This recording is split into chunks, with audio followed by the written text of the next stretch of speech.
Dans l'épisode précédent, vous étiez les yeux du SAMU, seuls face à la tempête. Mais le décor change. Le son des cris diminue progressivement comme s'il s'éloignait. Ils sont recouverts par le bruit mécanique et sec des groupes électrogènes. Le préfet a signé, c'est le plan Novi. Ici, on ne soigne plus dans l'improvisation, on bâtit.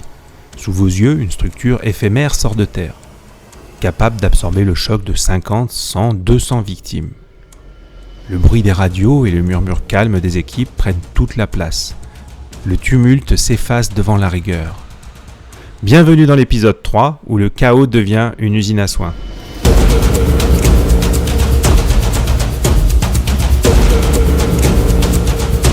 En SSE, l'espace est une arme. Si vous ne sectorisez pas, vous vous faites envahir.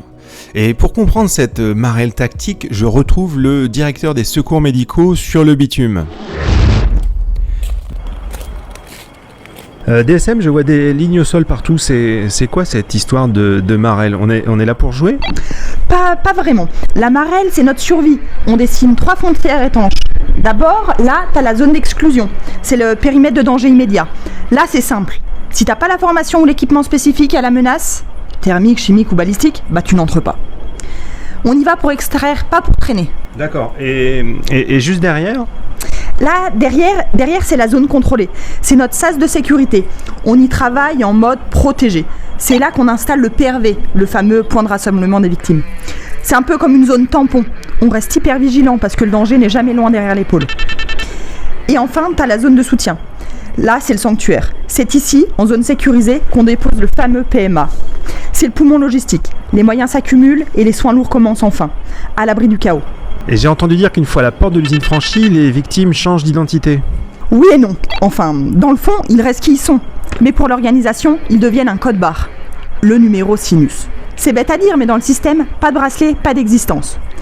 C'est notre seul fil d'Ariane pour garantir que le patient ne va pas se vaporiser dans la nature et qu'on pourra l'identifier, même s'il finit dans un hôpital à l'autre bout de la région. Une fois les frontières établies, l'usine doit prendre vie. C'est là que la logistique entre en scène. On quitte les lignes de craie pour le bruit des compresseurs. Je laisse le DSM à sa radio et je me dirige vers l'entrée de la structure où les équipes s'activent. Pour que la chaîne de production ne s'arrête jamais, il faut une logistique de fer. Justement, je rejoins l'ambulancier qui se trouve tout près de cette structure. Bonjour, dis-moi pourquoi cette obsession pour le sens de la circulation ? Alors, c'est la règle d'or, ce qu'on appelle la marche en avant. Je t'explique, une victime ne doit jamais revenir en arrière. Le flux est à sens unique. On entre par le triage, on passe par les soins et on sort par l'évacuation où se trouve le VPC du SAMU. Si les flux se croisent, c'est l'embouteillage. Et en SSE, un bouchon, c'est une perte de chance immédiate. D'accord pour le flux, mais là vous parlez des blessés. Qu'est-ce que vous faites de tous ceux qui n'ont rien physiquement mais qui errent partout ? Tout à fait, tu as raison, il ne faut pas oublier de regarder ces angles morts. Il faut prévoir immédiatement une zone distincte, un petit peu à l'écart pour les impliquer. C'est là qu'on regroupe les personnes valides pour la CUMP, la cellule d'urgence médico-psychologique. Bien gérer les impliqués, c'est libérer l'oxygène et du temps pour les blessés graves.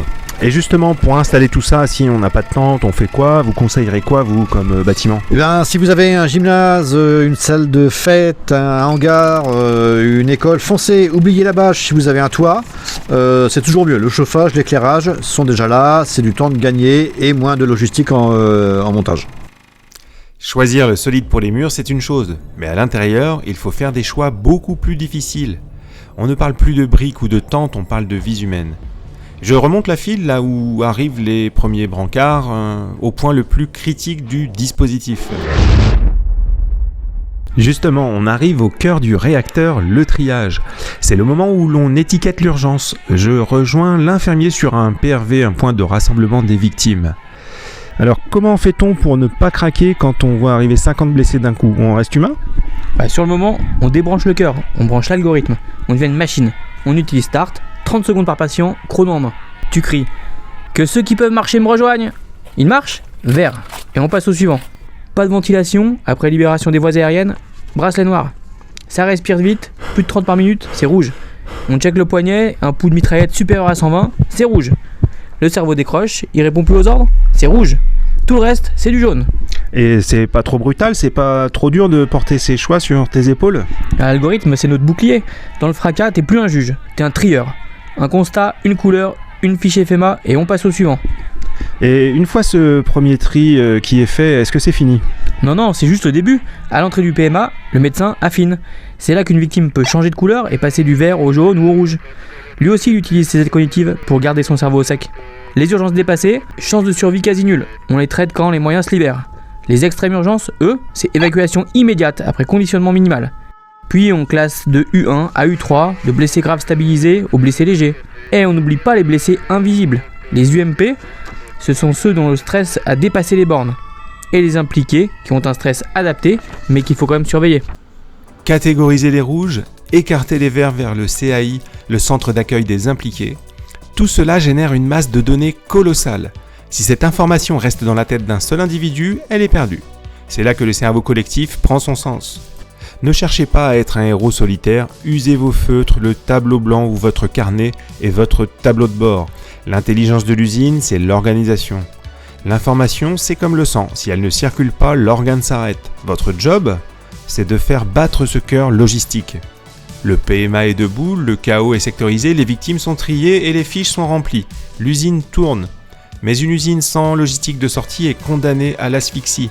Dans le prochain épisode, on passe à la phase finale, le grand orchestre. On va parler de régulation et d'évacuation tactique. D'ici là, restez prêts, entraînez-vous et n'oubliez pas, on ne sauve pas des vies avec des écouteurs, mais avec une rigueur qui fait de vous des bâtisseurs. Ciao!